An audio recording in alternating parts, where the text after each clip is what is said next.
Michael Chandler versus Benson Henderson.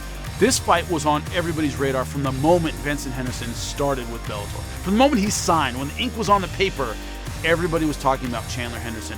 What impressed me so much about that was Michael Chandler came out in the first round. A lot of people say, I'm going to come out and just punch him in the mouth and show my dominance and make this my fight.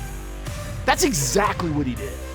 The suplex, the right hands, the moving forward. This is a guy in Benson Henderson who's used to outpacing guys.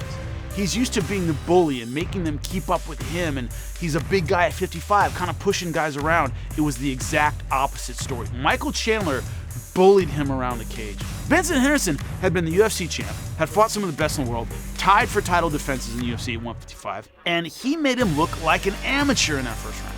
Michael Chandler looked other level in that fight. And then later on, Benson Henderson does what Benson Henderson does. He kept the pressure on and started wearing Michael Chandler down.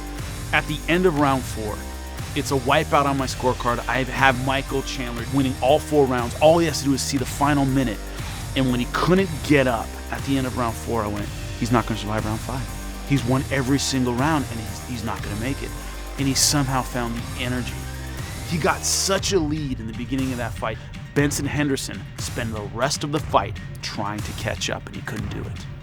That's what Michael Chandler does to you. That first round, you have to survive. You have to make it, because round 1, 2, 3, they're deadly for Michael Chandler. He is a killer. He comes out trying to win every fight in the first minute of every single round. And that's what happens to Benson Henderson. He finished strong, but it wasn't enough. And Michael Chandler's still the champ. Dominated one of the best fighters in the history of the lightweight division.